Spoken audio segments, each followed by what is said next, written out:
Kerajaan tidak pernah menandatangani sebarang perjanjian maritim dengan Indonesia melibatkan kawasan di Laut Sulawesi yang dirujuk sebagai Blok Ambalat.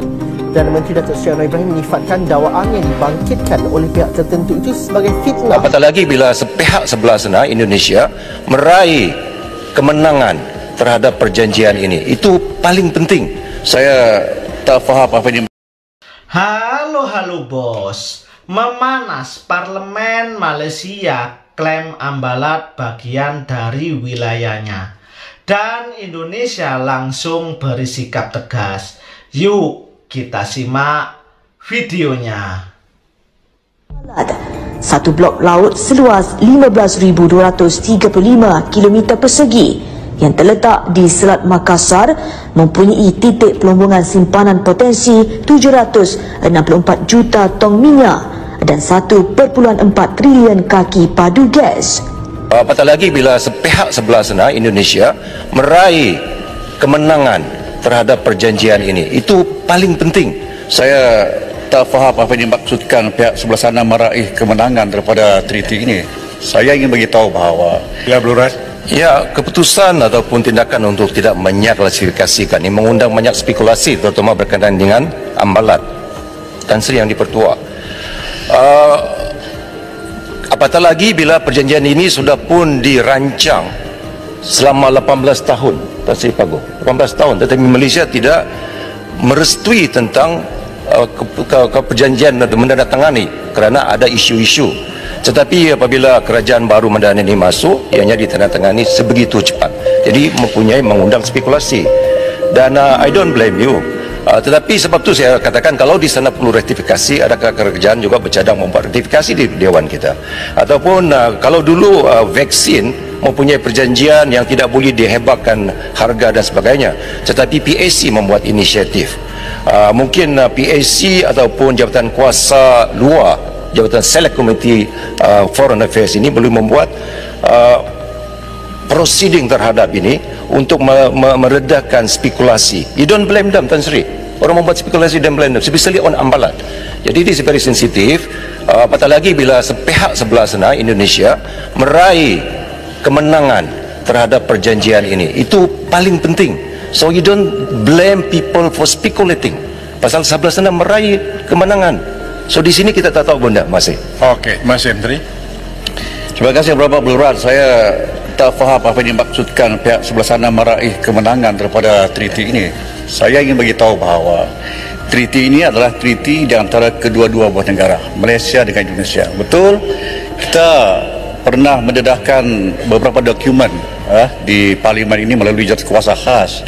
Tapi dalam jawapan saya sebelum ini di Parlimen, Tan Sri Pertua, bahawa kita bersedia tampil sekiranya diminta oleh Jawatankuasa Khas untuk memberikan penjelasan yang lebih detail.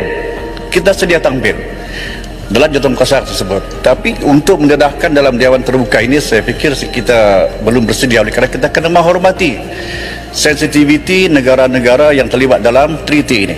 Di Indonesia, seperti mana kita maklum, mereka perlu bawa treaty ini ke parlimen mereka untuk proses ratifikasi.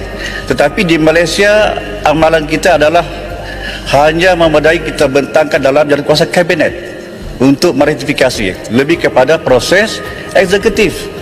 Dan di Indonesia lebih kepada proses legislatif. Dia ada beza yang cukup besar. Jadi kita perlu menghormati perundangan di negara luar, negara yang terlibat, demi menjaga hubungan diplomatik yang baik. Terima kasih. Ya, kena bertangan. Mr. Speaker, Yang Berhormat Menteri, saya percaya bahawa perjanjian antara dua negara ini akan menseimbangkan keadaan di antara sempadan. Jadi saya pun juga yakin bahawa negara kita tidak akan menyalahgunakan apa-apa peruntukan untuk tidak berunding dengan stakeholder seperti Kerajaan Negeri Sabah. Sebab ini sempadan ini melibatkan Kerajaan Negeri Sabah. Jadi apakah Yang Berhormat yakin bahawa treaty ini membawa keuntungan juga kepada kedua-dua belah pihak? Terima kasih. Ya, Menteri. Terima kasih Yang Berhormat Kena Batangan. Apa juga perundingan dan perbincangan mengenai persempadanan maritim antarabangsa yang melibatkan negeri Sabah, contohnya Kita memang melibatkan kerajaan negeri Sabah. Dalam proses ini, Tuan Maklumat yang berhormat kena bertangan, agensi kerajaan yang terlibat di Sabah itu ialah Jabatan Tanda Ukur Negeri Sabah, Jabatan Peguam Negeri Sabah. Kita libatkan Sabah untuk kita mendalami, berbicara, putuskan soal persempadanan maritim antarabangsa yang melibatkan negeri Sabah. Dan pastinya insya-Allah kerajaan pusat akan memastikan bahawa stakeholders, iaitu kerajaan negeri Sabah terutamanya dalam isu ambalat ini akan sentiasa diambil kira dan juga diberi kepentingan yang sewajar. Terima kasih yang berhormat kena bertangan. Oke bos, sengketa ambalat adalah perselisihan perbatasan maritim antara Indonesia dan Malaysia yang berlangsung sudah lama. Blok ambalat ini terletak di Laut Sulawesi, kaya akan sumber alam terutama minyak dan gas bumi. Malaysia berulang kali mengklaim bahwa ambalat ini bagian dari wilayahnya. Ketegangan meningkat ketika Malaysia beberapa kali mengirim kapal patroli di perairan ambalat tersebut dan direspon langsung oleh TNI AL yang sudah diturunkan di ambalat ini.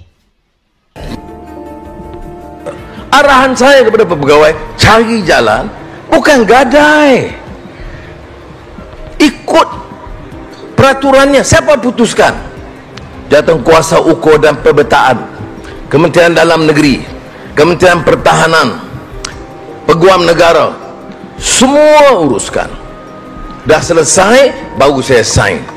Ya. Apa yang belum selesai? Termasuk kawasan disebut ambalat. Tapi oleh kerana orang yang bingai ini dia tak faham, sebab tak disebut istilah J1, J2 apa nama? Ya. Jadi dia tak faham, itu belum selesai. Kawasan di Sabah ada bahagian yang belum selesai. Pulau Sebatik belum selesai. Jadi kita katakan Presiden Jokowi, kita sign yang selesai.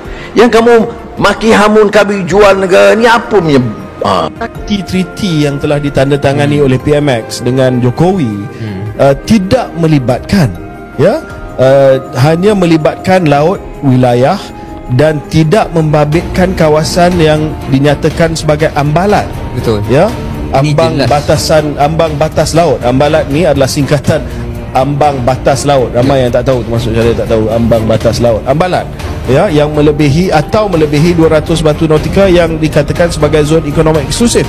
PM dah cakap, dan ini pun dah diterangkan sekali lagi oleh Timbalan Menteri Luar, sahabat kita Datuk Muhammad Alamin. Dia terpaksa cakap bahawa perjanjian kita dengan Jokowi tidak melibatkan ambalat. Ya. Ya, so saya tak tahu macam mana, sebab saya tengok Syaril dalam kita punya komen ni ramai yang minta kita cakap pasal ambalat ni. Betul. Benda yang nyata, benda yang betul, benda yang jadi truth, tetapi boleh dipesongkan sampai orang percaya bahawa kita dah jual ambalat kepada Indonesia. Oke, gini bos. Sengketa ini mencerminkan pentingnya penguatan kedaulatan maritim bagi Indonesia.